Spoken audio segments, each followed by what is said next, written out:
Good evening. Welcome to Regent College. Please grab your seats. We are starting right now. Welcome to Regent College. We are delighted to be together in this beautiful, beautiful, beautiful, sunny, nice, bright afternoon, evening here in Vancouver, here in the West Coast. Welcome to all of you who join us here in person, and welcome to all of you who join us online anywhere around the world you may be. My name is Pablo. I am a student here at Regent, and also this year's Evening Public Lecture Coordinator. Welcome from Vancouver, this beautiful land where we live, work, study, and worship on the unceded traditional territories of the Musqueam, Tsleil-Waututh, and Squamish Coast Salish peoples. Tonight we have a great lecture, one of the many very interesting lectures and events that we continually host here at Regent. If you would like to know more about these lectures, events, and have access to other resources from Regent College, we would like to invite you to subscribe to email updates. When you subscribe to email updates, first of all, you will be informed, but then in addition, you will know of the who, the what, the where, and the when of everything that is happening here at Regent. All you have to do is to grab one of these cute little blue cards that are available by the back with the donations box. And when you do that, you have two options. The first one is on the front. There is a link to subscribe. If you do that, you will be able to register digitally on your own on our website. The other is on the back of this same card, there is a place where you can enter your name and your email address, and when you do that, we will register you from our end. Either way, this is the best way to be in the know as to what's happening here at Regent. Before we start, if you have any electronic device that may produce any sound, we would like to ask you to put it on silent mode, please. We are trying to prevent any disruptions to our lecture tonight. Any electronic device that may produce any sound, please put it in silent mode. All of you who are here in person, please be reminded that we are live streaming this lecture under the conditions spelled out in the public notice posted by the doors of Regent and by the doors of this chapel room. At this point, I would like to introduce Professor Dr. Jeff Greenman. He is our president here at Regent and also professor of ethics and theology. He will be our host tonight. Professor Greenman, over to you. Thank you, Pablo. And also just to say that if you're looking for the washrooms, they're directly across from this room, women and men. So let me add my welcome to Pablo's. So great to see you here in the nice, cool, climate-controlled chapel at Regent College.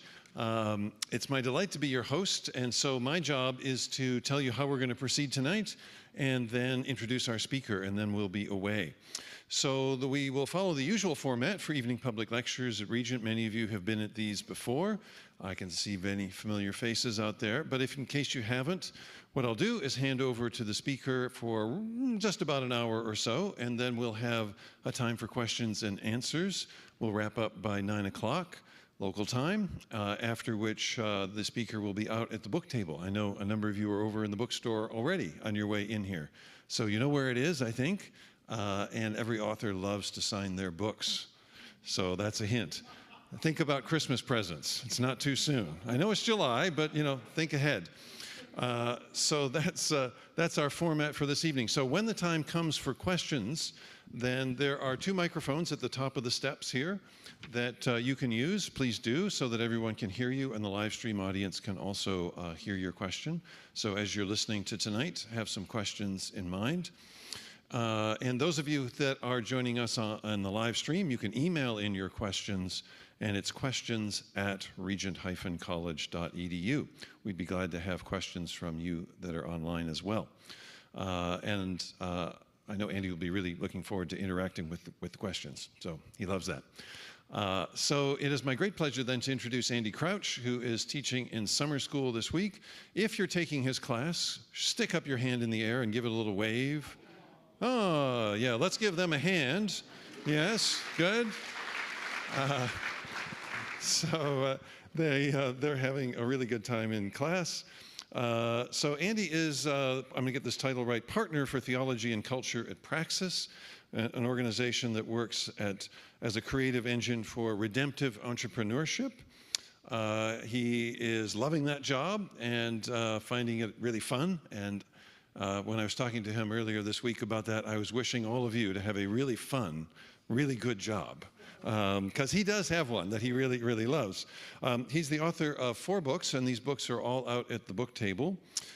2 of them I use in my own classes. I use a book of his called Culture Making. I use another book of his called Strong and Weak. One of my colleagues also uses his book called Playing God, all in Regent classes. And he has another one, the most recent one, The Life We're Looking For, Reclaiming Relationship in a Technological World. And there's also a couple of books that he has co-authored with his daughter, which must be super fun. Gives me the idea of maybe co-authoring a book someday with my daughter. And if she's watching, she'll be very shocked to hear me say that.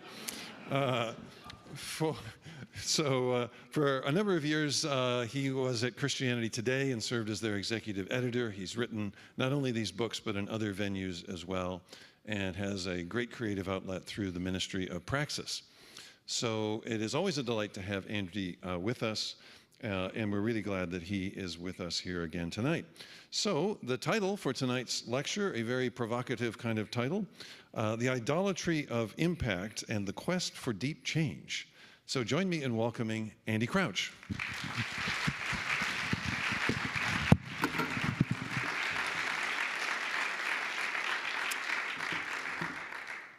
Well, Jeff and Pablo, thank you so much for the welcome and the preparation and inviting all these amazing people to be here. Thank you all so much for coming, especially my students who have had plenty of me already this week, and so it's really delightful to have many of you along this evening. I am really delighted to get to be with you. There's no place quite like Regent, and it's just great to be back. I have had for the last 5 years, since about the last time I was here at Regent actually, the great delight of working alongside entrepreneurs, people who are taking huge risks in the world. At Praxis, we try to advance what we call redemptive entrepreneurship, and every year we meet incredible people in both the business and nonprofit sectors. We're very agnostic about your tax status, but what we care a lot about is people seeking to creatively restore the world in sacrificial and hopefully sustainable ways. And we're with just a lot of amazing people who are trying to do that.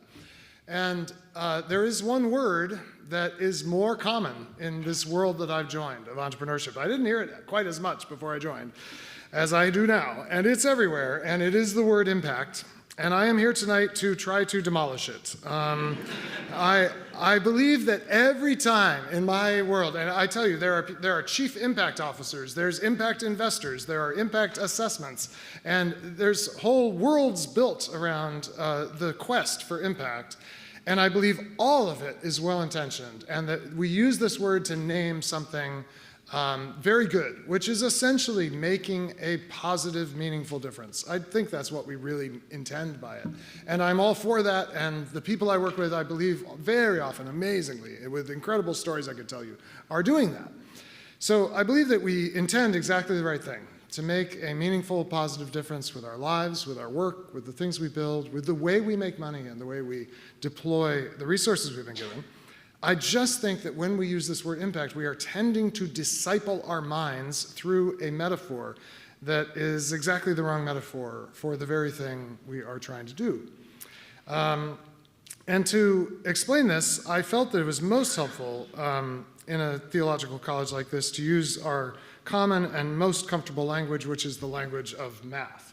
So I'm going to use an equation. I know at least one person is excited that there's finally some math in this place.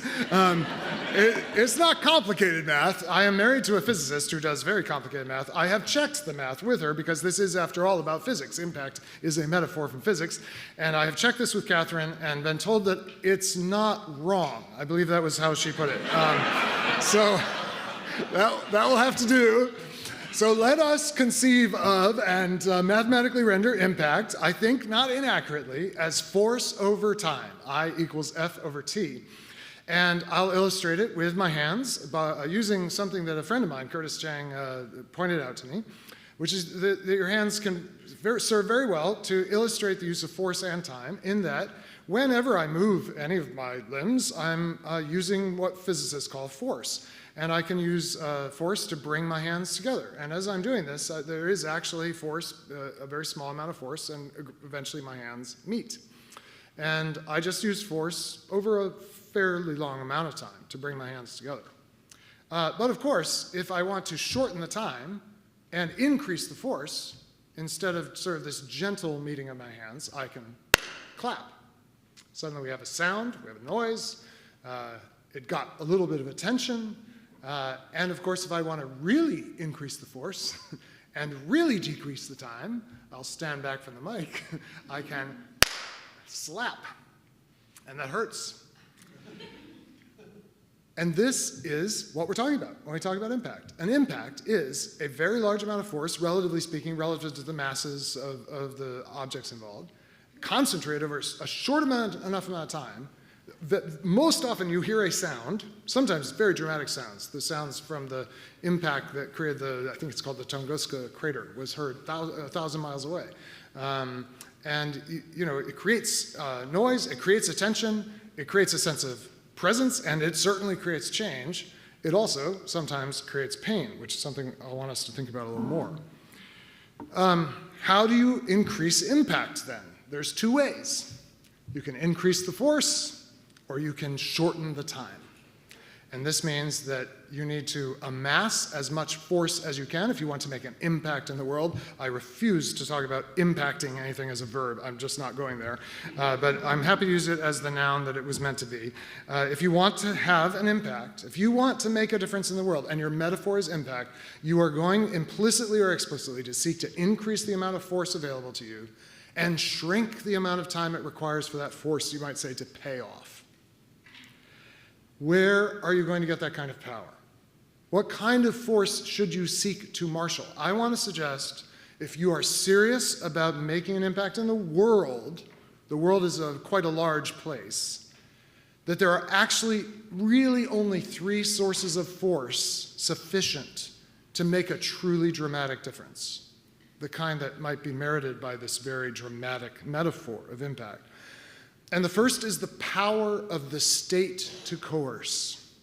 Nation states, according to Max Weber, and I think he's roughly right, claim the legitimate monopoly on the use of force to coerce action and compliance from their subjects.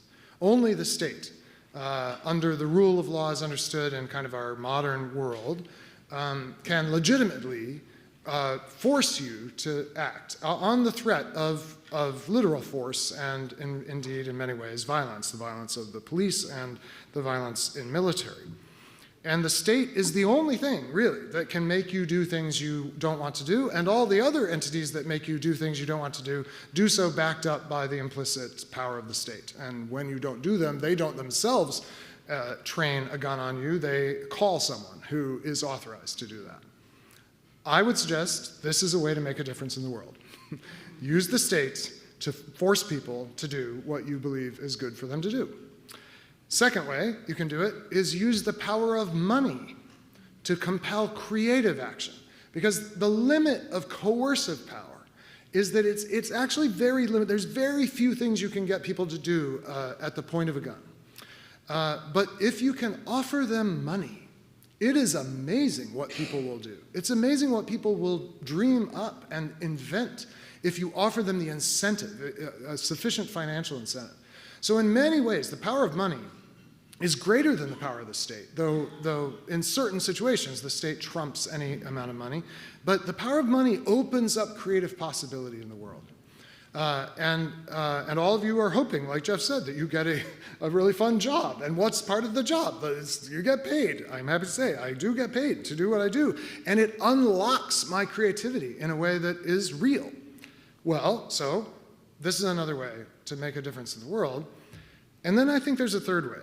And it's particularly salient in our time, but it's been present for a long time. And it's the power, I don't know if I have the right words for this exactly, but it's the power of charisma to fascinate, usually through media. The mediated presence of certain kinds of people who in our world, on camera, just have a magnetic power that attracts your attention such that should, I don't know, he's in the news this week, George Clooney, a man I would, of a certain age, let's say. It just doesn't seem fair to compare myself to Taylor Swift, but if George Clooney were to walk in right now and just quietly take his seat, say here in the front row, a huge amount of attention in the room would be diverted onto George Clooney, away from this evening public lecturer. Because George Clooney has a power of charisma that I do not have. I am fully aware of this. I've come to terms with it. I don't know what it is. He's got it. I don't. And it's powerful. And if you have enough of these, especially if you could have more than one, I absolutely believe you can make quite a difference. Now, I think you have to have a lot. This is a terrible thing to say. It's not in my notes, but I'm not actually sure the coercive power of the nation of Canada is quite enough to get this done.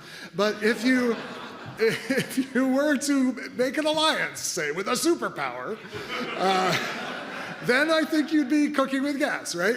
What's the minimum amount of money? I think $1 billion is table stakes. Elon Musk felt like he needed to deploy $44 billion to acquire a platform that would kind of hopefully direct creative energy in a way that he believes will make a beneficial difference in the world. I actually think less than $1 billion in our world. If you're really talking about changing the world, I think unless you have $1 billion, don't come playing. And how much charisma do you need? Well, if you're Taylor Swift, you've got it. I'm looking around the room. I'm sure someone here has a shot, but most of us know we don't have that much. Power of the state chorus, power of money to compel creative action, power of charisma to fascinate. Caesar had all three. And in fact, they're all summed up in one of the most distinctive things that Augustus Caesar did and his successors, which was the minting of coins. Because, of course, the whole point of the coinage was to pay the standing armies that kept the empire alive and well, especially at its edges. Caesar himself minted the coins, so he made the money, make as much of it as he wanted, though devaluation was a problem then as now. And of course, what was on the coin? The only image residents of Judea would ever have seen was the image of Caesar, because of course the residents of Judea honored the commandment not to make an image. But Caesar's image was traded throughout the empire, including in the province of Judea. And so Caesar has all the power you need to make a dent in the universe, as Steve Jobs said. And by the way, also force over time, Caesar also was in a hurry. Caesars tend to be in a hurry when they decide they have things to do.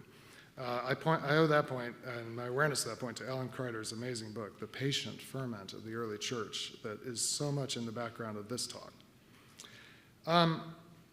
There's a fourth that I'm not sure Caesar had, a fourth way. So the three primary means of force, but let me mention one more. Because I think it's why this metaphor has reappeared or has taken on such salience in our time. And it is technological breakthrough. Because technology does seem to burst on the scene and in a very short amount of time rearrange the configuration of human life. Sometimes it's seemingly for the better, often sold at least as for the better. And human beings have in recent centuries, the last century plus, have made these amazing discoveries at the intersection of mathematics and the application of mathematics to the natural world that sort of overnight unlock incredible power. And so you just put this simple set of linear algebraic transformations into a computer and give it a huge amount of training data, and out pops ChatGPT one day. And it has the fastest adoption curve, the highest impact, the greatest amount of force, smallest amount of time of any technology to date, because it's so dramatic. And we say, whoa, that has impact. And we feel like that's the measure of change, to be like that. So maybe you would say, well, technology is another way. But I just want to observe that technology quickly becomes captured by the forces of state, money, and media. And it doesn't actually operate by itself. It gets kind of brought into these three other forces. It quickly ceases, in this wonderful observation that Professor Craig Gay has made, it quickly stops serving ordinary embodied human existence. That's Dr. Gay's phrase. And begins to serve basically Mars, Mammon, and Eros, which are the three gods corresponding to the power of the state to coerce, the power of money to compel, and the power of charisma. Mars, Mammon, and Eros co-opt technology very quickly. And in fact, the only technologies you've heard about are those that already have been caught up into these larger systems, whatever their intrinsic creative possibility. Now, impact is real. Caesar made a dent. ChatGPT is making a dent. And maybe more notably for us as Christians, if we are in this space, it's part of the story of God's action in the world. There are dramatic moments where God's power, the mighty acts of God, sometimes happen overnight, as in the Exodus or as in the resurrection. And sudden dramatic deliverance is absolutely part of the story of God. So I'm not trying to say it's not part of God's story. And it's also sometimes part of our stories. Sometimes good things go viral. I have several friends, including several at Praxis, who suddenly, this thing that you've been dreaming of for a long time, in some mysterious alchemy of attention and excitement and maybe just enough charisma, just goes crazy. And suddenly, indeed, the state is calling. The White House is on the line. This has happened to people I know. Investors are asking where they signed the note. The media are calling and profiling you. Or you stumble onto a technical breakthrough that in some domain is going to make a big difference, and the state and the investors and the media are all there. And at its best, this is grace and surprise, and the good-hearted people to whom it happens are just like, this is amazing. I don't quite know what to do with it, but it's amazing. And we celebrate with them when these kind of breakthroughs happen in the service of redemptive ends. So impact is part of the story. Impact also matters, I want to say, when the vulnerable are being actively harmed. When you call, I believe it's 911 here in Canada, as in the US, for an emergency, you hope that the fire department or the police or the ambulance will exert as much speed as they safely can to come to your aid as quickly as they can. And this scales up to systemic threats also. When whole peoples or nations are under threat of violence or robbed of their dignity, there is a time for mustering all the legitimate force available as quickly as we can on their behalf. And there are people here and people I know and people we greatly admire who have made that kind of decisive, urgent response in times of crisis. Their work, and that's good work. So there's a place for impact, but there is a limit. There's a limit. Because I still don't think it's the right template for the difference the world most needs. Because as you've already sensed and maybe vicariously felt, and as my hands even still feel just a little bit right now, this is also, it's not just the template of some beautiful beneficial actions, but it's the fundamental template of violence. Impacts, kind of by definition, are violent. They exceed the capacity of the objects or indeed bodies or persons that experience them. That's kind of how you know you had an impact, is it exceeded your capacity to absorb in a way that maintains the integrity of the self. And how likely is it that the way to the true repair of our world, which is so much about repairing the damage done by violence and violation, will just replicate the very model of what violates proper being in its essential nature? Caesar had all these components of power, and Caesar absolutely put a dent in the universe. But Jesus of Nazareth had none. He did not have the coercive power of the state at his command. He was coerced by the state. He apparently had no interest in carrying money. He entrusts apparently the money to the least trustworthy of the disciples, we're told. It clearly isn't a major part of his strategy. It provides for kind of the most basic needs, but there's no strategy, there's no impact strategy financially for Jesus and his followers. And Isaiah tells us that should he appear, should he walk in, unlike George Clooney, suppose he came in and sat in the front row, that there would be nothing in his appearance that we would desire him, nothing that would cause us to notice him. We would probably think this was someone who is very sad and maybe very poor because he was despised and rejected and acquainted with grief. He had none of that charisma, and he left behind no image, no actual image. He also didn't have technology. There are two primal technologies that were already present in Jesus' time, money and writing. And for all practical purposes, he used neither one. Jesus never wrote other than one time in the dust. So impact is good for putting a dent in the universe, but as my friend Ben Schultz says, what if we ought to undent? How do you undent the universe? For this, you need a different kind of power, and this is a power Jesus did have, because the story of Jesus is the story of the undenting, and I have an equation for it too. I think there's another way. This still is an F and T equation. It still involves a certain kind of force, that is something happening in the world, something that matters. But T is in a different relationship to F in this lowercase equation, and maybe the word I don't know what it stands for. I want it to stand for influence, by the way. The problem is the influencers have taken that word, and the influencers are like impact on social media, and they're not doing what I want you to do, or me to do. So I don't know what it stands for.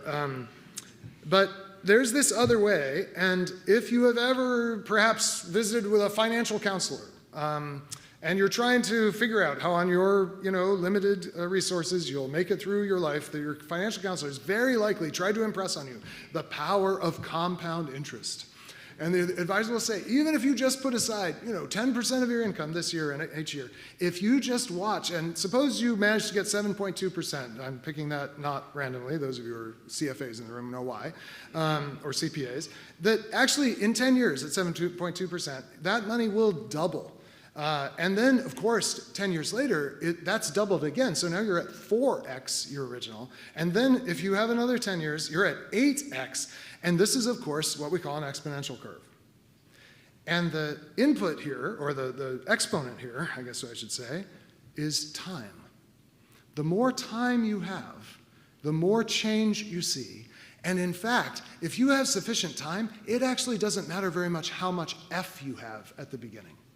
The quantity of F is very minimally relevant if you have enough T.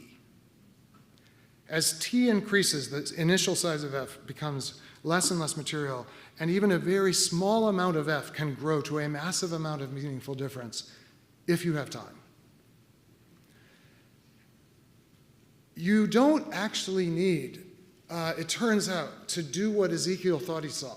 Ezekiel sees a vision where the valley of dry bones is the whole house of Israel, and then he sees the dry bones brought together and the Spirit of God coming into them. A whole valley stands up, a mighty army. And Ezekiel is one of the few, really, visions of a kind of resurrection in the Hebrew Bible, right? It actually turns out, as much as that is a genuine prophetic vision, that you don't actually have to raise an entire valley of dry bones to change the course of history. You actually just need to raise one person from the dead and wait. And initially, very little apparent effect. End of the first century of the Common Era, a few notes are being exchanged between minor Roman administrators. There seems to be this new group, the Christianoi or something like that. Then in about 150, they're like, oh, they're in a lot of our cities. And then 250 years later, the emperor is converting because half the empire is already following this one Jesus. And over these amazing 3.5 centuries, this movement grows exactly along this pattern with a remarkable speed, but ultimately just by the logic of exponential growth. You don't need to have incredible power, money, or charisma available to you. You just need to live a single life of inescapable love, and then wait. This is the power of a mustard seed. This is the power of raising a child. Perhaps this is the power of building a friendship. Maybe most mysterious, maybe this is the power of a life of prayer. And now, I'd like to let a poet enter the room. The poet and songwriter Paul Simon, who's going to just give us a little midrash to meditate on.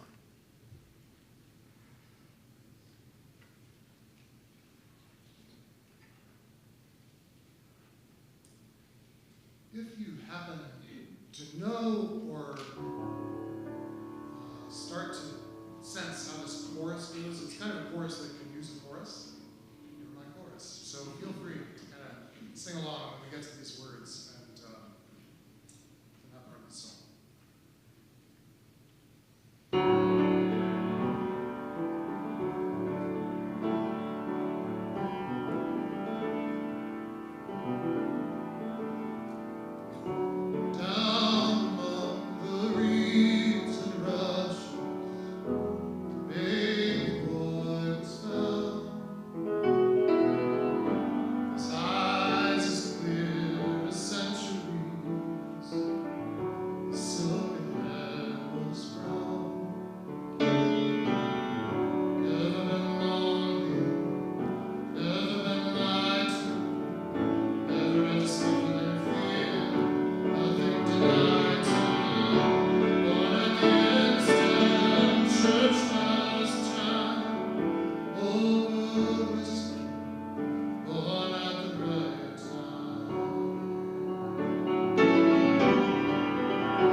Washington to Tokyo.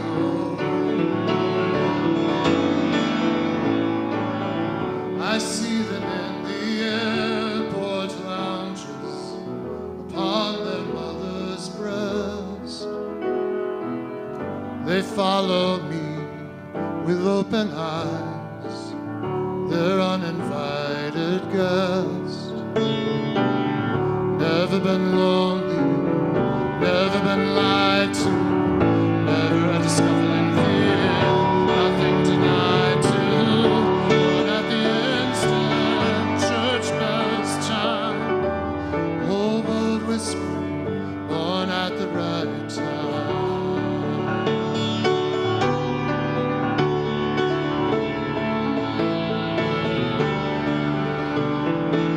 Too many people on the bus to the airport, too many holes in the crust of the earth.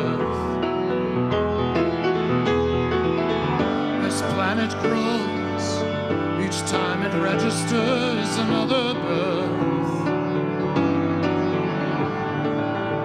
But down among the reeds and rushes, a baby girl was found. Her eyes as clear as centuries, her silken hair was brown. Never been lonely, never been lied to, never a discovering fear, nothing denied to. Born at the instant, church bells chime, whole world whispering, born at the right time.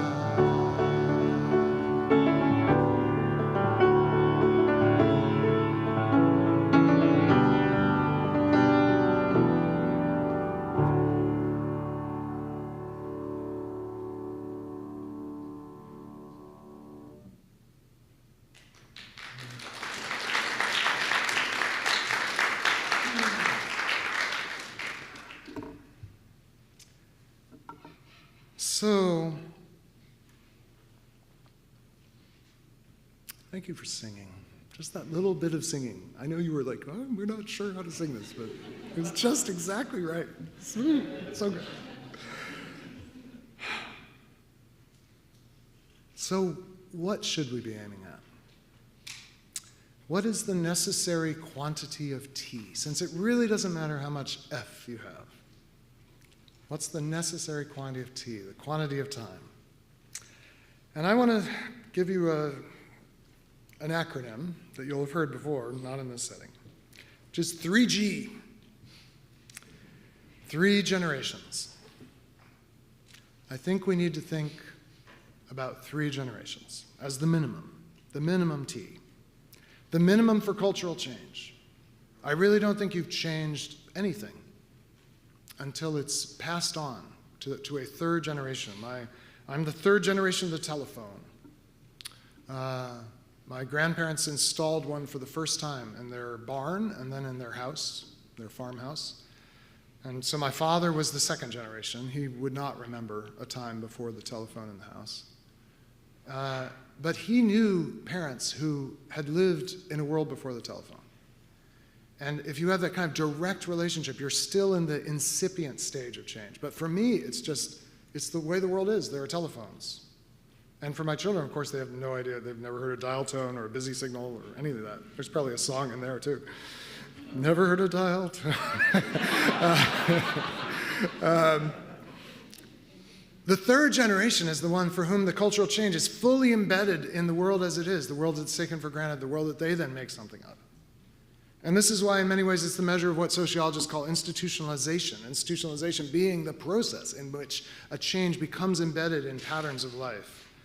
Because in some ways, an institution, by definition, is a cultural pattern that can be transmitted over space and time, and really the minimum amount of time is 3G. And not all cultural change does institutionalize. There's a really interesting reality of business, and of course I'm working now with many people who are at the beginning, starting businesses, and hoping that they'll grow and be sustained and perhaps be passed on. But the great majority of businesses fail at about the end of the 2nd generation. The 1st to 2nd generation transition is often quite achievable. You can hand it on, many businesses are family businesses, and so the parents can hand it on to the children successfully. So you see a lot of businesses, like trades businesses, they'll say so-and-so and sons. You don't see as many that say so-and-so and sons and grandsons. And that's not just a joke, it's actually empirically the reality, though actually family businesses are more enduring than non-family. But even family businesses, notoriously, it's very difficult to get to the 3rd generation because institutionalization is a really big deal and not something to be taken for granted. 3G is the self-understanding of the people of Israel. The people of Israel remember themselves and name themselves, among other things, as the children of Abraham, Isaac, and Jacob. And the book of Genesis is the book of those 3 generations plus 1, Joseph and his brothers. And so there's something about this 3G thing that is the way you think when you think about enduring change. It also becomes part of the understanding of the new Israel that's constituted by Jesus. 2 Timothy 2:2, what you've heard from me through many witnesses, entrust to faithful people who will be able to teach others as well. That's 4 generations. Already in the New Testament era, they're thinking about generational continuity. And of course, Paul is writing to Timothy, who he says has a story of a faith that lived first in your grandmother Lois and your mother Eunice, and now I'm sure in you. So there's 3 generations back. I don't know quite how that works since we're only a few decades away from Jesus, but somehow already 3 generations of Timothy's family have known faith. And then Paul is already thinking in this letter, how are we going to pass this on? And this is all rooted in a way in Matthew 28, which also has in the background a kind of 3-generation thing. As you go and make disciples, you go teaching them to obey everything I have commanded you. Jesus, disciples, and those who will be baptized by them, 3 generations. It's the index of change. In fact, it's the expression of what I've come to believe the Bible really cares a lot about, which is not the prosperity gospel. There isn't a prosperity gospel in the Bible, but there is a posterity gospel. Posterity being the word for a lasting legacy of abundance and blessing that goes on beyond your own life. The Bible does not have a prosperity gospel in the sense that we now think of it as quick riches in response to kind of a slot machine-like manipulation of the divine. But the Bible absolutely offers the blessing, may you live to see your children's children. May they dwell in the land that you dwelled in. May your family carry on. In fact, the loss of that, the rupture of that, is the fear and the trauma of ancient life. There's a contemporary Jewish writer, Arnold Kling. I don't know that he practices his faith, but he identifies with his heritage. And he doesn't give a lot of advice to people. He's an economist. He has lots of opinions, but he's not an advice giver. But he says, I do have one piece of advice for young people. He says, the main principle of your life, he has come to believe, he's in his probably 70s now, is act in such a manner as to maximize your chances of having grandchildren. And I love that. And I also find it very annoying. And maybe you do too. Act in such a manner as to maximize your chances of having grandchildren. Now, first of all, you might think this is exactly what a Jewish mother would say, or grandmother would say, although she could be Italian or any other traditional culture. And you feel frustrated by it because it's so contingent. Like, okay, first I have to figure out how to have children. I'm not sure I'm going to be able to do that at different stages of life. Then I have to somehow not kill them, the children, that is, as I'm raising them. People aren't laughing at that. That's meant to be a joke, but also rooted in reality. And then they have to have children. And this is not in my control. I have a son who is now married, and we are very interested in how things are going, shall we say. But we can't coerce it. We can't make it happen. Definitely on, like if the phone rings right now and it's Timothy and Sophia, I'm picking it up, right? But it's beyond our control. How can I act in this manner? And I would say it's alarmingly and gloriously beyond our control. And you might prefer to take your life, liberty, and pursuit of happiness in directions you have more control over. And yet there's something in there, and it actually was captured in another friend of mine who said something, a version of this that doesn't require biological children at all. A friend of mine said that he'd been in the Grand Canyon with a group of men, maybe my age, and they started talking about what their goals were for their life. And the fullness of their life. And he said, I realized I want to become the kind of person that should I die at 80 years old, 20-year-olds will weep. I want to become the kind of man, in his case, that should I die at the age of 80, there will be 20-year-olds who will weep, which would mean that you had spiritual grandchildren. And as it happens, my father, Wayne, who died in October 2022, it just happens, my father, who died at the age of 80, and he was that kind of person. And his grandchildren wept, of course, but there were all these other 20-year-olds who my father knew and had cared for. And at his funeral, were all these young people weeping out of gratitude for the life and love of my very extraordinary dad. Now, thinking this way will come at a cost. So I want to talk about that for the last 15 minutes or so here. We will have to give up some things and we will have to risk some things that we are not accustomed to giving up or risking, and that we may find very scary to give up. One thing we will have to give up, and I feel like this is especially important for some reason. I'm not exactly sure why it should be important, but it feels important, especially in a Christian setting or a church setting, is that you're going to have to, if you want 3G impact, see, I couldn't help myself, 3G effect, you are going to have to abandon the quest for relevance. And at this moment, I am aware that I played a little trick on you because I introduced this idea of 3G, and in your minds, if you're anything like me, that actually already sounds irrelevant because that's the thing that shows up on your cell phone when it's not going to work anymore. 3G, like 3G, oh shoot, you know. Because 3G was the thing, like not that long ago. Almost all of us are old enough to remember, right? But the speed of technological change has rendered even this metaphor like it's like, ooh, 3G, you know, shoot. And the speed of technological change has been the acid of institutions, of all multi-generation things. They're all collapsing in our world because technological change makes everything seem irrelevant incredibly quickly. And that also means that if you're in charge of institutions, being relevant seems essential because the past, especially the recent past, no longer seems to have any force or power or compelling presence for people. And so you're like, we got to catch up. We got to do the relevant thing. The old thing is not working. The old thing is actually embarrassing. It feels like 3G. It feels like wearing dad jeans. It's just not, you know, it's just out of fashion. So the drive for relevance, it's kind of understandable. But the shadow side of technological progress that generates this drive for relevance is obsolescence, because things go obsolete really fast. And that thing that you were trying to be relevant to very quickly is now the unspeaking past, the unspeaking recent past. So it's a very reasonable question to say, are you relevant to the world of TikTok? Are you all on TikTok? Are you promoting yourself on TikTok? Is Regent on TikTok? Is this talk on TikTok? I mean, it's a very reasonable question because this is a massive current social reality that is shaping the imaginations and probably the neurology of a whole cohort of people in really profound ways. Maybe some of us, maybe there are people secretly on TikTok toward the back of this auditorium because you really need your fix. But the problem is, it's going to be irrelevant so soon.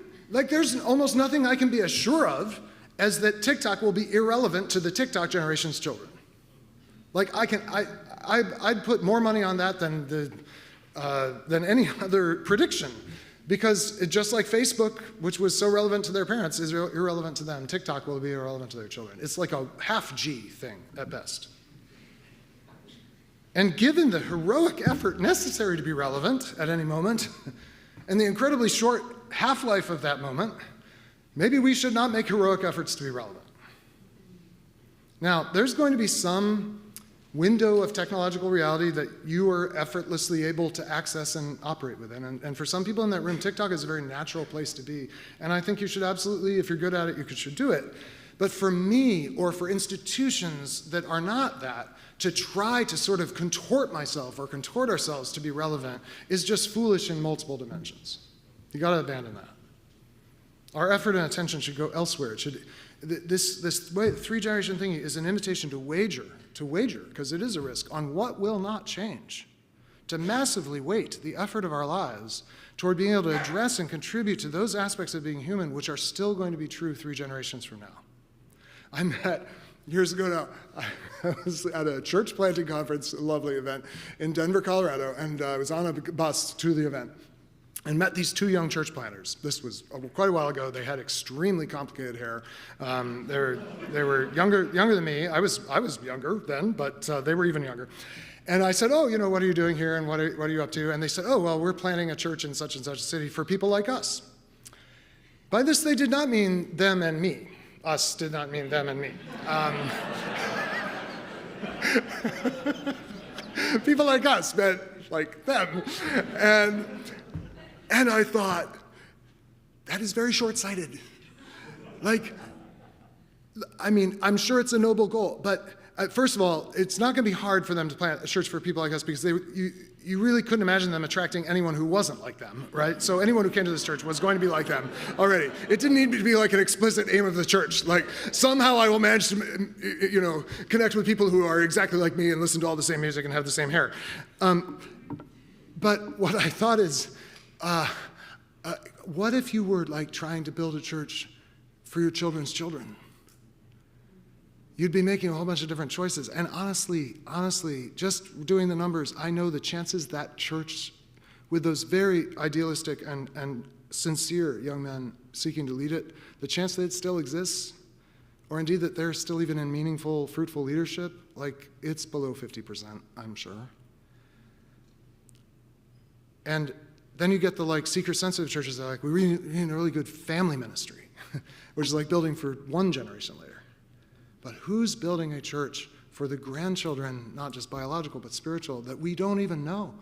We don't know what their lives are going to be like, much about it. We don't know what is going to be relevant to them, but something will matter to them. And can we not imagine something that will matter to them that we could build around now, so that when they inherit it, they inherit something they're grateful to inherit? 2 more things to note about this, 2 problems, things you ought to count the cost of if you kind of let go of the need for impact and look for this long way. The first one is what I would call the hidden life problem.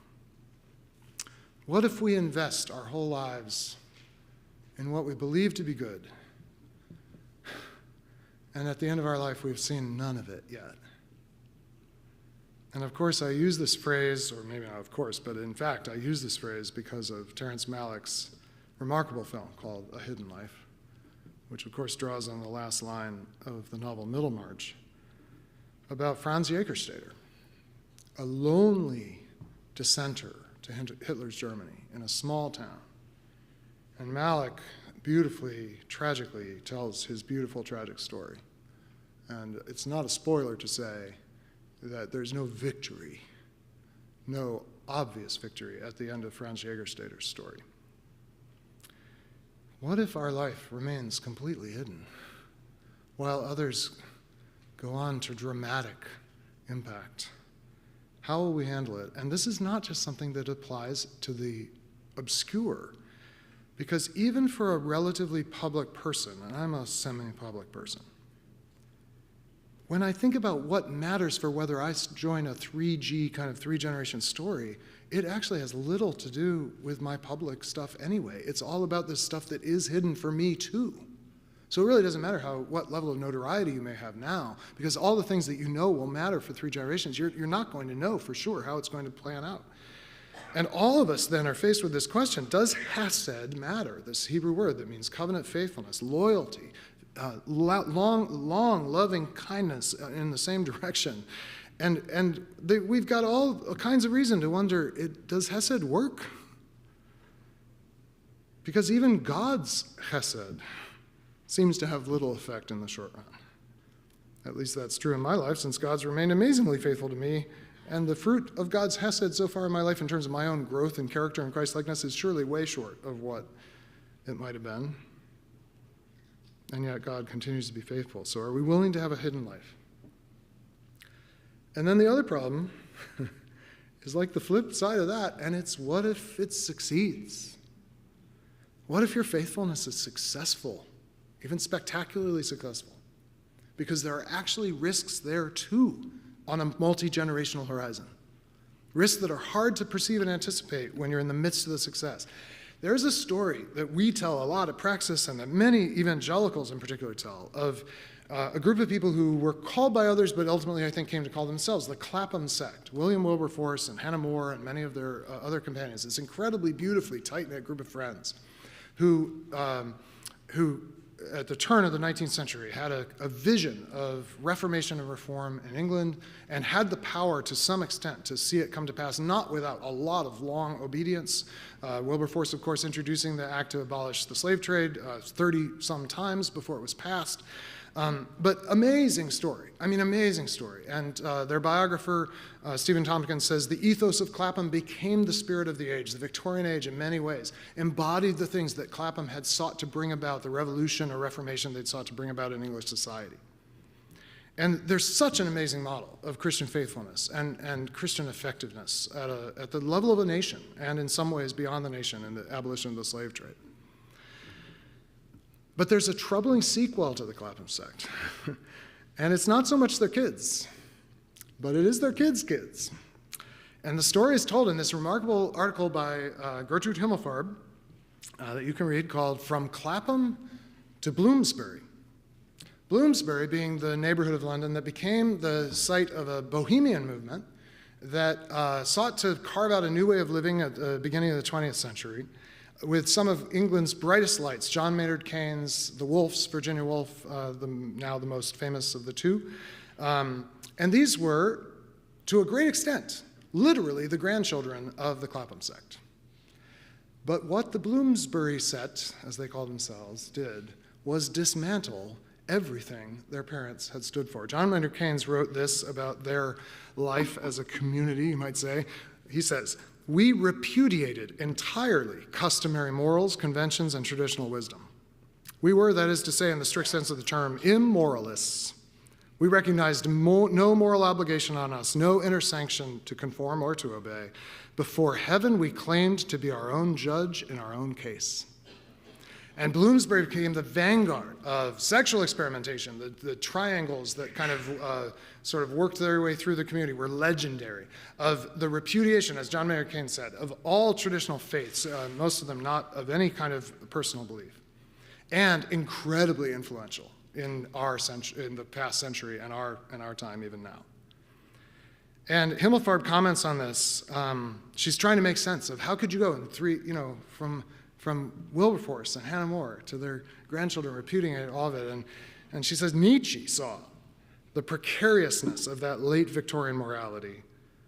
And this is really the morality of the middle generation she's writing about. A morality that was all the more admirable, perhaps, because it tried to maintain itself without the sanctions and consolations of religion. but that was too impoverished, too far removed from its original inspiration to transmit itself to the next generation. And her ultimate diagnosis is that Clapham, the Clapham sect, passed on their morality, but did not manage to pass on their faith. She describes them as high-minded evangelicals who drew their spiritual sustenance from prayer, their material sustenance from commerce, and their moral sustenance from philanthropy. But that was not enough. And she doesn't quite say this, but I think it's not just that they passed on morality without faith. They passed on wealth and power without faith, because they ended up with a lot of wealth and power, and while they had faith, they were not able to transmit it. So you pick your risk. Hidden life, no apparent success, but also success, acclaim, making a difference, and yet, even then, incredible risks. Who is sufficient to this? I think if you feel a little desperate at this moment, well, the good news is the talk is almost over, so I don't, well, maybe that's bad, good or bad. I actually think it's the beginning of wisdom. I think this kind of vision of what our life should be about should drive us to prayer. I actually think it makes, if I can use this word and have it make sense, it makes holiness central. We have got to be holy. And I don't mean that as the kind of fearful separation from the world, but holiness as repeated, redoubled, redemptive risk on the distinctive character of the God who made himself known to Israel and makes himself known to us in Jesus. That we have got to become just totally, totally abandoned to his way. Religion that is pure and undefiled before God the Father is this: to care for orphans and widows in their distress and to keep oneself unstained by the world. As we pursue that, what is the role of today? Well, we act today. We create today. There's a meal that needs to be prepared today. There's work that needs to be done today. But I would say that almost all our cultural activity, and even the meal, the daily bread, would be enhanced by asking, how can we stretch its time horizon? When I write books, which I don't do very often because it's hard, I do try to write a book that will be read for 10 years. And that's a small amount of time. It's not 3 generations. I don't know how to write a book for 3 generations. I don't think I'm probably one to do it. But on the other hand, a lot of books are written for this year's bestseller list, and that's it. And I just feel like I got to try to write something that in 10 years you could still be reading. Tweets, or now, what are they, X's, are very ephemeral things, but poets have said very, very enduring things in 140 characters. Why not make your tweets like that? So much depends upon the red wheelbarrow beside the white chickens. It's 140 characters or less. 3 generations from now, we'll still be saying those words and pondering them. And one more note of hope here. All this is a way of saying that 3 generations is the horizon of blessing. And blessing is for things you can't make happen. Blessing is for things you cannot control. We can't act to make this come true, the kind of effect we would hope would be said of our lives and of the institutions we build. Now, we probably can do things to prevent it from happening, and many people do. But for it to come into being, that will be dependence on the sheer providence and grace of God, because the horizon of blessing begins where the horizon of control ends. You have some control over your kids, but really all you do with your grandkids is bless them. And the Old Testament patriarchs, when did they bless their children? When they're dying. When they're passing out of this life beyond the horizon of control, that's when you want to impart the blessing. And I actually thought, many parents, I think almost instinctively, we did this at night. We bless our children at night when they're small, because as you fall, it's such an interesting word, as you fall asleep, you fall out of the world of control, and that child goes into a realm, and I go off to bed, and before I leave the world of control, I want to give them the horizon of blessing. Blessing is what happens when control is over, and it's just a total falling into the promise of God. Goodness, I have one more thing to show you, and I feel like I'm out of your energy. Can you handle one more thing? I just want to show you a picture of the greatest blessing that came into our family's life. A person, Angela, my niece, my 4th niece. Born to my sister in my sister's living room with all the family gathered around in a little pool. That's my sister. My wife and I have preferred to experience the miracle of birth in more medical environments, but my sister is that kind of granola person who all her children born in the living room. Angela was the third, and I'll never forget my father calling.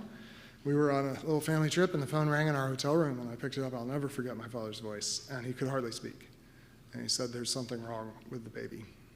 And at that moment, Melinda, my sister, Dave, her husband, and the midwife and the baby were on their way to Dartmouth Hitchcock Medical Center over icy roads for 30 minutes because it was clear as Angela was born that she was not born typically and that something serious was wrong. And it turned out many things were wrong, but all for the same reason, which is that Angela had trisomy 13, which means that her 13th chromosome in every cell had an extra instruction set to the great confusion of the development of her body. And there's other trisomies. Down syndrome is another. Trisomy 13 is a lot worse. Her parents were told while she was in the hospital by the specialists in the hospital that this was a condition, as my brother-in-law wrote down in his journal. He was trying to keep a condition incompatible with life. And indeed, half of children born alive with trisomy 13 die in the first week. And the medical staff at that tertiary care medical center said, "This is incompatible with life. We suggest you just leave her with us, and we'll take care of her, and you can go home." And my sister said, in so many words, "No freaking way." She said, "We'll care for her as long as she lives. Tell us what we need to do. We'll take her home." And Angela lived for 12 years. And she was not typical. She didn't have normal hearing or sight. I don't think she ever knew who I was. I'm not sure she knew her parents. Maybe she somehow sensed. But she was loved.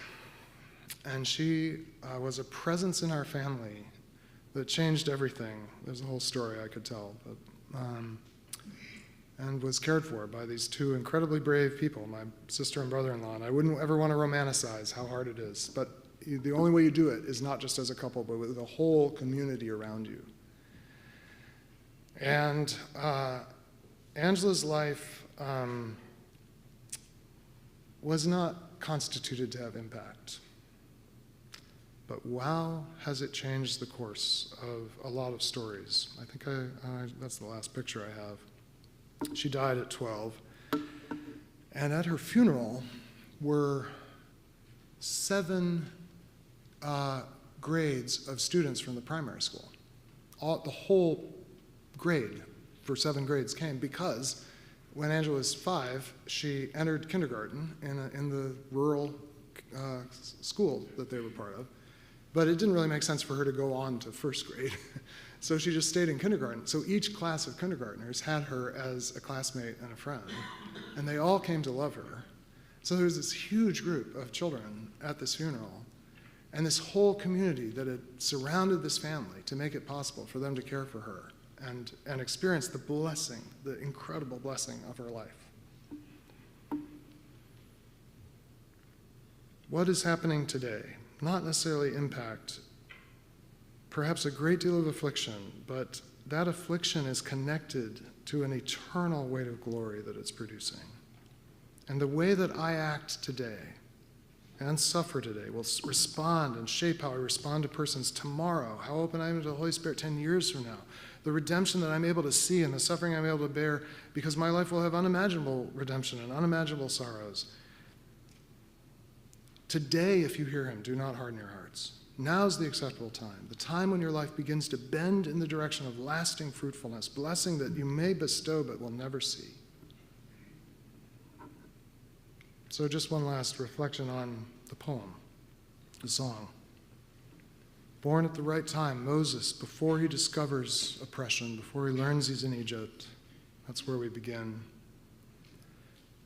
And then this really poignant rendering of the uneasy comfort of privilege in a world where so many children have already been lonely, already been lied to, already scuffled in fear. But in those airport lounges, the singer sort of finds himself looking into these open eyes And that leads the singer and the songwriter to reflect on the crisis and the damage of affluence in which the singer himself is complicit. Too many people on the bus to the airport. He's on the bus to the airport. And yet, in the midst of this world that's groaning, there's a redemptive story beginning again in this baby girl who's born somewhere in the world, her silken hair brown. And the difference between her and perhaps those children of privilege in the airport lounges may simply be that she, like Moses, is born to pain. And that she, like Moses, may find a redemptive way through pain that those who are more sheltered will neither seek nor find.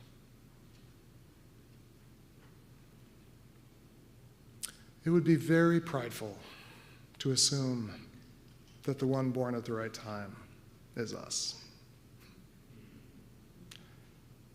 It would be very prideful to assume that the one born at the right time is not us. Thank you all so much.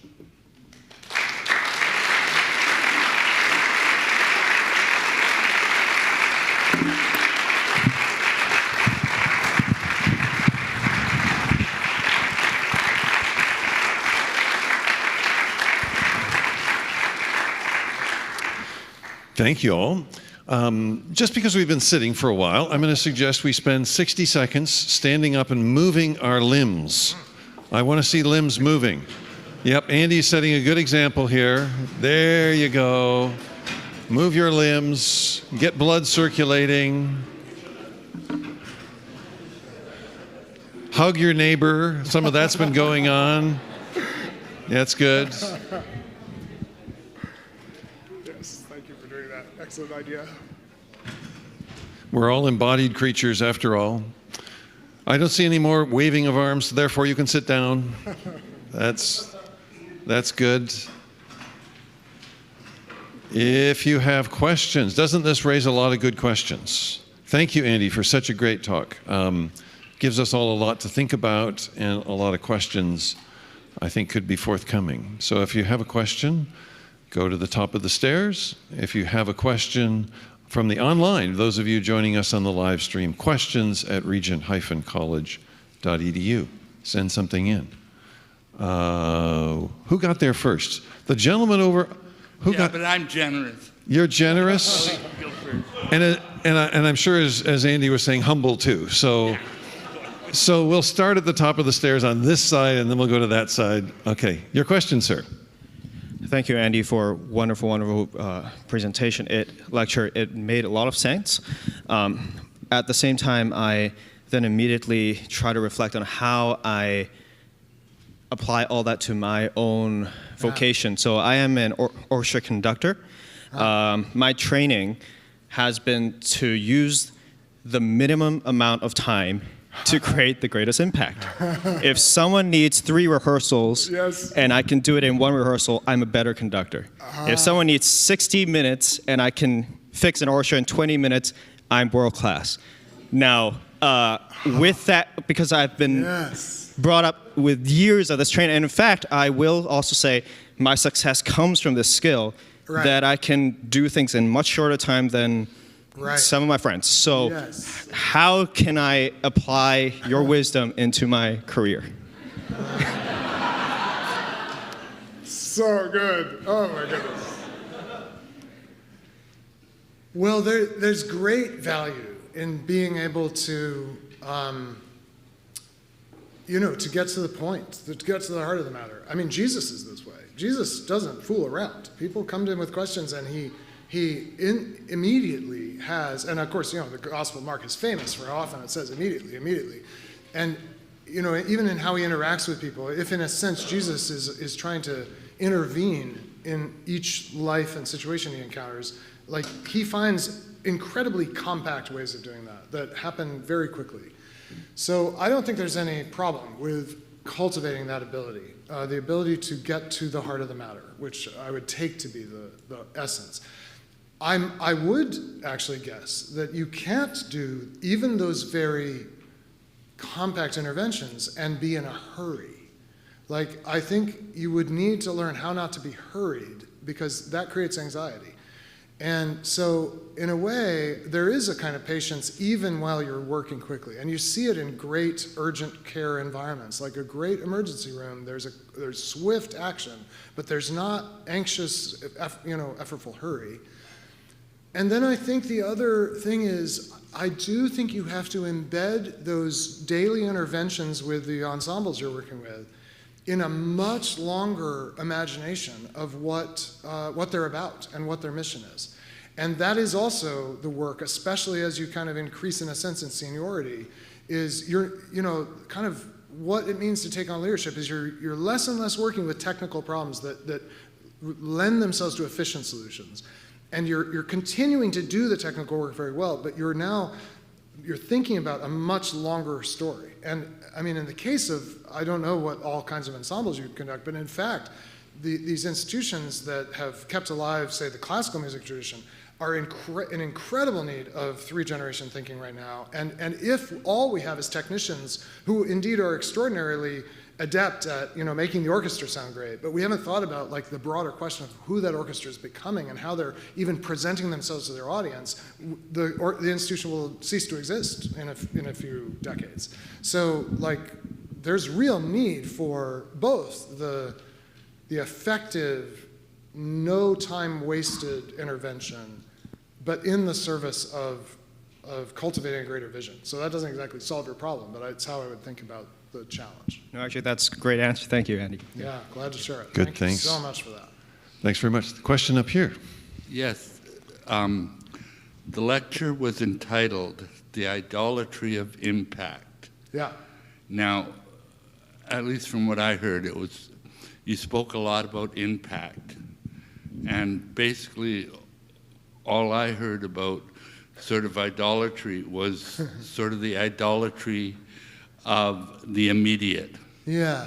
So my question or my request is, could you give a short, concise definition of idolatry? Yes, sure, yeah. And how it applies to your lecture? Yes, thank you. Very fair question, very fair question. And I was kind of conscious, I was like, ooh, I'm not quite delivering on every part of the title, and someone realized. So, good, well done.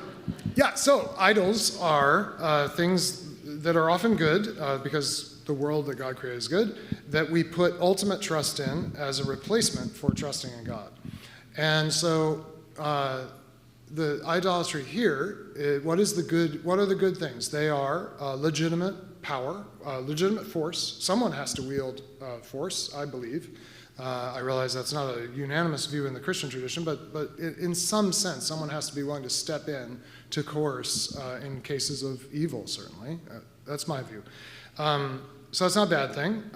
Money, I don't believe, is a bad thing. And charisma is just a fact of the human reality, that some people do have a lot of it.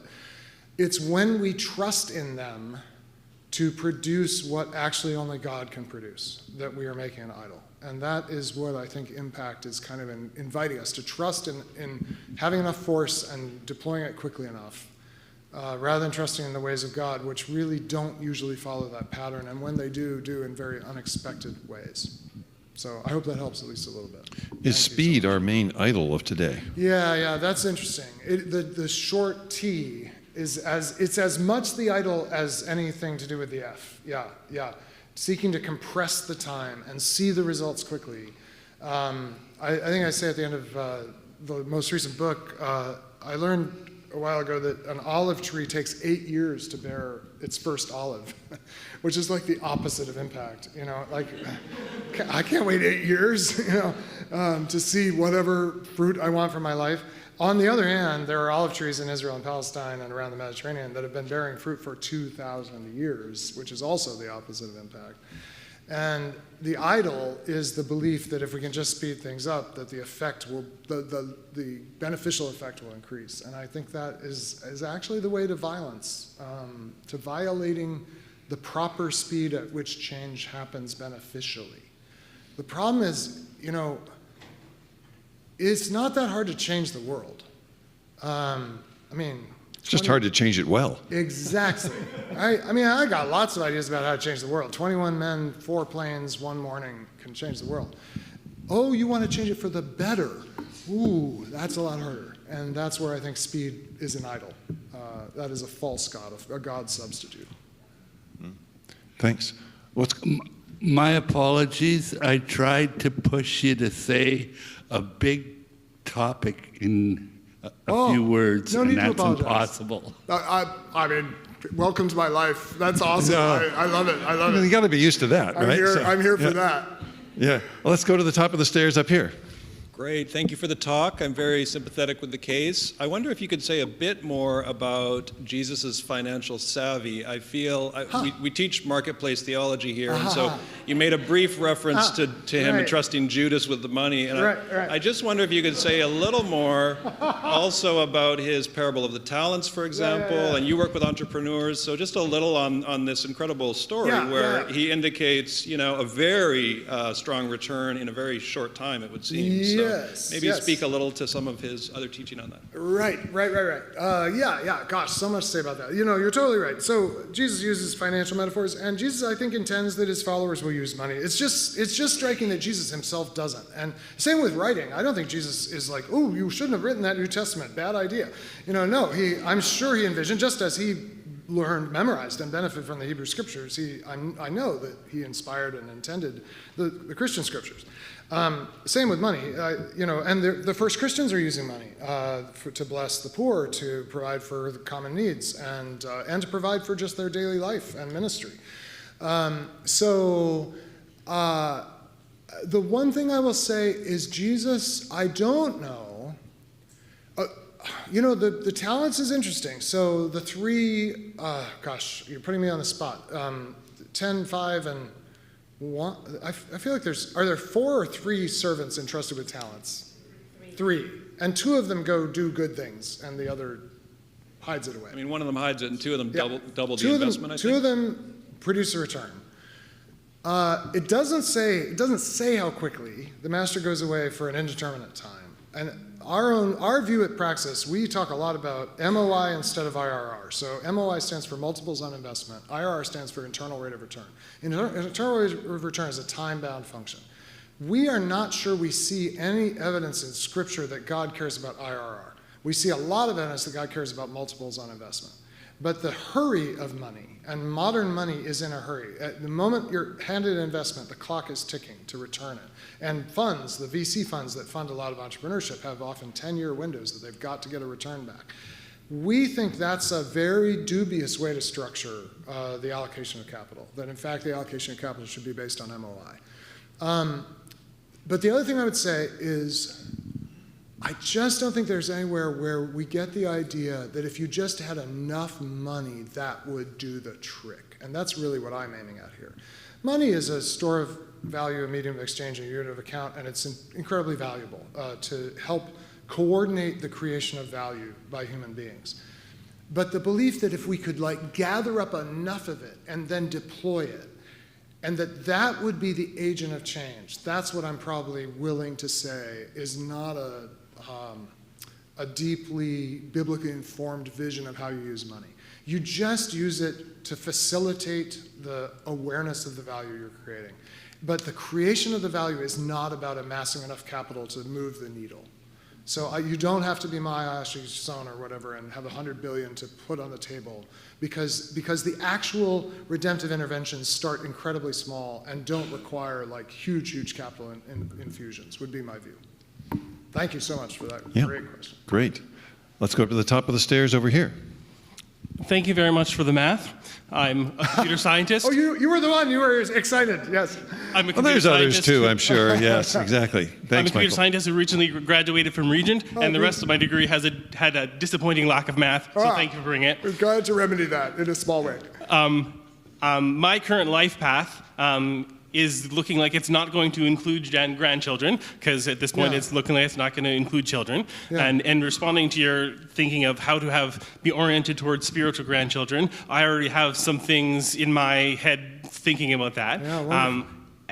However, as a single person in the church, there is definitely an emphasis in a lot of the church thinking towards genetic grandchildren and not so much thinking towards spiritual grandchildren, specifically outside of the path of genetic grandchildren. Yes. And I would love to hear your thoughts for the church of ways to orient towards spiritual grandchildren, specifically outside the path of genetic grandchildren. Thank you so much for raising that. It is really important, and it is something that I am very conscious of and wary of when I, bring up the topic in the way that I do, though I choose to for a reason. But I mean, the thing to, of course, orient ourselves to is that Jesus has no biological children or grandchildren.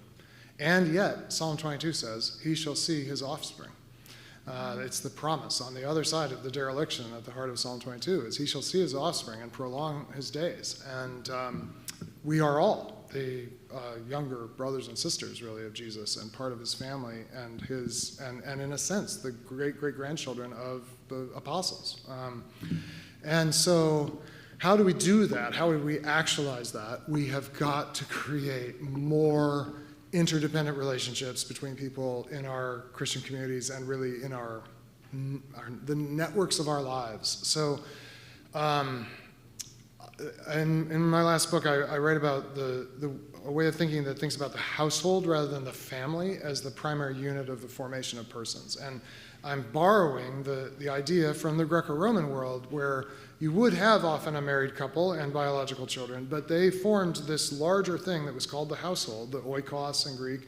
The familia in Latin is not just the biological connections, it's all the people who are kind of gathered into this kind of oikonomic unit of a household. And of course, this in the Greco-Roman world was intertwined with slavery and other things that are not good, and with a kind of patriarchy that is not that isn't actually replicated even in New Testament households. That's where the workplace was too. And the work was done there. I mean, all the productive life was all intertwined, and it was not just people who were biologically related. And so then when the church, which doesn't borrow a lot of Greco-Roman metaphors, like they don't borrow any Greco-Roman metaphors for power when they name their leaders. They call their leaders shepherds and older people, presbyteros and that kind of thing. They don't call them consuls and procurators and so forth. But they do borrow the idea of the familia or the oikos, and they say, we are the household of God. I think all of us need to be creating interpenetrable social arrangements of living that include everyone in the community, not just those who are married and have children, which is always a temporary thing anyway. My wife and I have the gift of living in a place like this. This summer, we're living with friends who have their own biological children upstairs, but there are other people who are in the house every day, and other people who have the key to the house and are just as much a part of the household, even though they don't actually live under the roof. And then there's their two children who are like our nieces, essentially. And until her passing this year, Manuela's much older mother. There's this intergenerational, multi-family household that is interdependent on each other and that has room for people who are not part of the family, part of the biological family. And the value of that to everyone involved is so amazing. And it creates opportunities for relationship and discipleship and mentoring. And Simon and Manuela's kids get to experience me and Catherine as an alternative to their parents, which teenagers often want. And it's a blessing all around. So the fundamental way I would start thinking about it is more people need to have keys to more people's houses. Who has a key to your house is a really good index of who is in your household. And that needs to include everybody at many stages of life and many circumstances. So that would be the rough template, I think, for how this can happen. Thank you so much for that. Oh, thank you. That entertainingly aligns very closely with what I was already thinking for my life. So thank you for that affirmation. Okay, thank you. That's wonderful. Thank you. We'll go up here to this side. Yeah, thank you. I appreciate all your comments tonight. It was very interesting. What struck my interest most was your concept of the 3G concept and your connection of the Old Testament example of 3 generations of influence and to, I would assume, a modern generation and within enterprise or whatever of 3G. I see some difference between the two, and I'm wondering your comment on that in terms of Where in the Old Testament there was a heavy cultural community influence, which was carried through to a third generation, where now, as we all know, with everything you've said in terms of technology, the way the world is, when we come to the third generation, there is so much influencing that, where it comes to the point that things happen, as you say, very quickly, and as being at the right time, and yet often that's with cutting off the generations before and the concepts. Yes. Wow. So I just wanted your comment on that. Oh boy. Well, it is true that this is, you know, in a relatively stable agricultural land-based society, it's easier to easily imagine generational continuity. The good news in some ways is that that is not really the Greco-Roman world that Christianity arose in. So Christianity rises primarily first in the cities where people don't have a family land. I mean, Jesus, of course, spends a lot of time out in Galilee, but even by then, you know, Galilee's been through a lot of conquest and reallocation, and it's not the stable environment kind of promised in a way to Israel, and there's a great sense of loss in that. And then the sort of good news is that when the kingdom comes and is announced, it actually breaks free of those traditional cultural kind of channels for lasting influence, and without losing its multi-generational vision and the connection between generations. So the good news is, in a highly urbanized, highly mobile environment, which really was the Roman Empire, the first Christians still had this kind of multi-generational ability to transmit the faith and have the faith grow. What does that mean for us? You know, the main thing I would say is it's kind of like we need to not have a failure of nerve at the speed of technological change. Yes, things are changing very fast. Yes, young people are being swept along in a way that older people are not, because the older people can't figure it out, like can't even figure out how to get the app on their phone, so they're not swept along, or can't figure out the Snapchat interface. I mean, it's designed to be impenetrable to me, right? You know, it's designed to, I have no idea how to use it. And I think we sort of have to, it's a bet, we have to wager that in fact, even those swept along by the current wave of change are hungering for something deeper and more lasting, and we've just got to keep offering it and making ourselves available for relationship. I think about these two young women who live upstairs from us this summer, and you know, they're on their phones a lot, and I'm sure what's on their phones is not all, you know, John Mark Comer or something. Like I'm sure they're being influenced. He's a very TikTok, high charisma pastor who I admire tremendously and count a friend. But you know, like it's not the best case scenario necessarily. And Catherine and I, and Simon and Manuela, and their friends who are Christian, just have to keep investing in the lives of these young women, because that stuff is not lastingly satisfying, and they kind of know it. And when they want to reach out and discover something deeper, and indeed, should God grant that they form families or that they just settle down and begin to really invest in a place, they will actually want those relationships. And you just have to not lose your nerve and think that it's changing too fast and we're irrelevant. We're not irrelevant. Love and the gospel are not running out of time to be important to people. Thank you. Pablo, over here, I think we have an online viewer's question. Yes, we have a few online questions, but I think we only have time for one. And this is coming from Brian. He asks, where is the line between what only God can affect and what we can affect, what we can affect? Yeah. Is there ever good reason to be anxious about conflicts over faith and morals in culture? Or is that a lack of trust in God? Wow.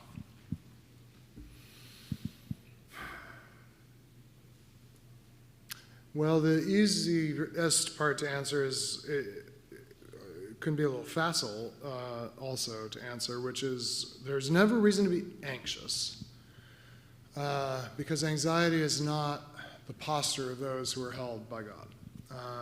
Although it's a reality, but it's not something that, there's no reason to be anxious, even though we are often anxious. So it's something to learn how to manage and ultimately, in a sense, grow beyond. But I think what I hear behind that is like, how seriously do we take our responsibility to try to act when it feels like if we don't act, like do we just, is this a counsel of passivity, for example? Like, well, God, it's up to God, like let him figure it out and I'm just gonna trust. And I think that's a really astute question.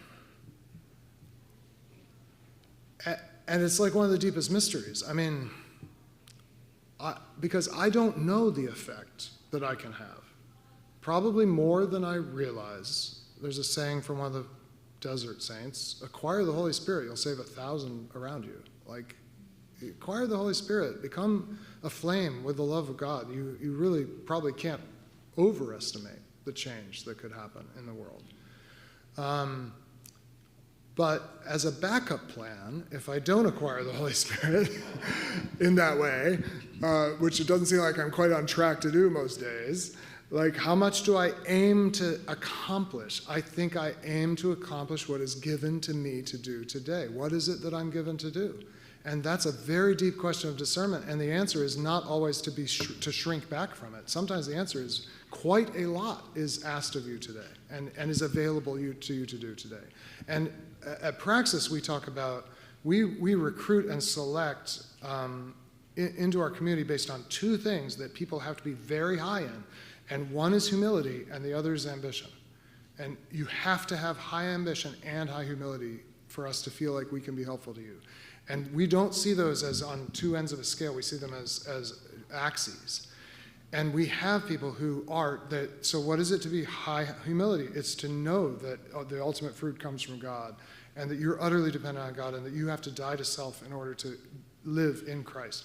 And then what is it to be ambitious? It's to have an amazingly clear and risky agenda before you that you are seeking to actualize. With God's help, and always knowing that success and failure are always just apparent. We talk about, we don't want to be deceived by apparent success or apparent failure, because who knows in the long run which it is, and we just don't want to index ourselves on those things. So, yeah, I think most Christians are not ambitious enough, by far. Like, we should hope for much more from the fruit of our lives than most of us are trained to by our churches and the models that we're given. And most should be much more humble, right? Like, with the ambition has to come just more and more humility. And that requires always ultimately answering, I do not know what the true effect of my life will be or my work can be, but I'm here today. God's given me daily bread today, some days manna, some days quail, and I'm going to make absolutely the most of it with the time that's given to me. Thanks. We'll take one more question from up here, this gentleman, and then I have one final question for you, okay. Andy. Yes, I'm a youth pastor, and you kind of spoke about how we're, in many ways, discipled into thinking about impact. And I think I'm struck by there's almost an urgency, which is kind of not the thing, of kind of wrestling like the students that I care about out of that way of discipleship. Yeah. And I'm wondering if you have thoughts about how we can urgently bring them into a life of slowness that that kind of just doesn't see this idol of impact as the thing that they need to pursue. Yeah. Oh, man. Oh, well, I mean, you know, there's this famous saying from Dallas Willard that John Mark picked up in a book. You yourself have to eliminate the sense of hurry. Like, and the sense that I've got to do something or disaster will ensue. And then, I mean, you know, think about how Jesus did it. Like, he was very decisive in his interventions. He did not fool around, you know. Drop your nets. Today's the day. Come follow me. Now, they've pretty clearly met him before, but like the time comes to say, it's time to go. And I think I wouldn't worry about persuading. I would just invite, knowing that some will not come. And what would I invite them to? I have often thought if someone put me in, very unwisely, put me in charge of all youth ministry in North America, I would be very tempted to abolish everything except two things. One is camp, that is retreating away into a place where ideally there's a place a friend of mine kids go where the rules are no watches, no phones, no mirrors. And it's transformational for these kids, and they love it. They can't wait to go every summer. 2 weeks, no watches, no phones, no mirrors. There is something about that experience that is formative for kids in a way that nothing else is. And the other I would call pilgrimage, which is travel with the belief that God is working in another place in a way he's not where you are, and the willingness to be uncomfortable on the way and in the trip. And the problem is we often have come to call these things short-term mission trips, and we all know kind of the pathologies of that. But there's something true that God really is at work in distant places, and it doesn't have to be terribly distant. It can be down the road, but like take a trip to someplace you would not normally go as a pilgrim, not as a tourist, not as a voyeur, not going to help, going to meet Jesus. And I think if I just had only those two tools in my toolkit of camp and pilgrimage, I believe that it would be enough. Thank you. Thank you. Beautiful, thank you. Our time is really gone, but I can't resist one question. There's a room. Compress my F into a very small T. Yeah, we will, and it'll be great. There's a whole room of people who care about education here. There's a bunch of educators. You're at a theological school. I'm the president of the college, so I have to ask. Yeah. What's the implication of what you're talking about tonight for education?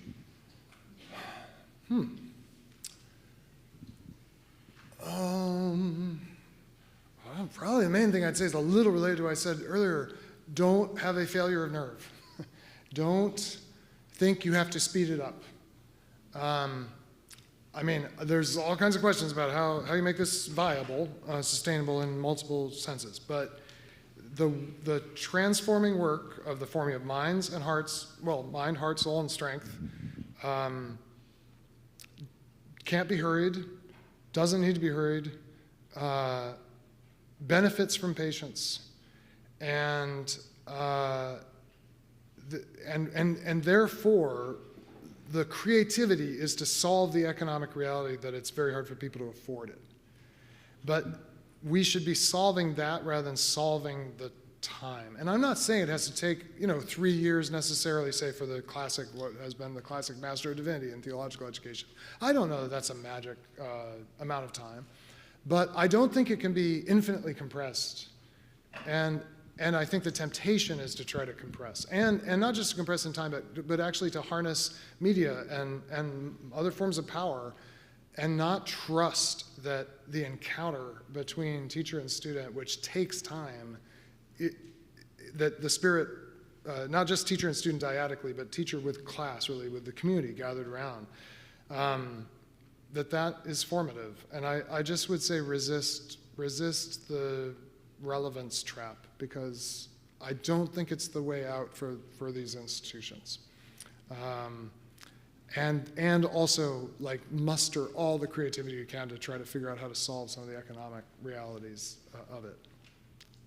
Not a complete answer or maybe a satisfying one, but no, but that's very helpful.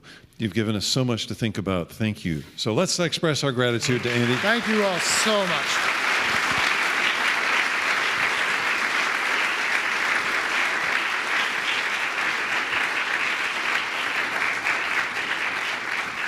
Just a couple of quick notices before we go. Andy will be at the book table out here if you wanted to go get one of his books signed for you and think about Christmas coming soon.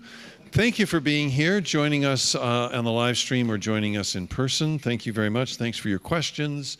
Thank you to all of you who financially support the college. I'm going to give all of you the chance to do that because there's a donation box right at the door out there.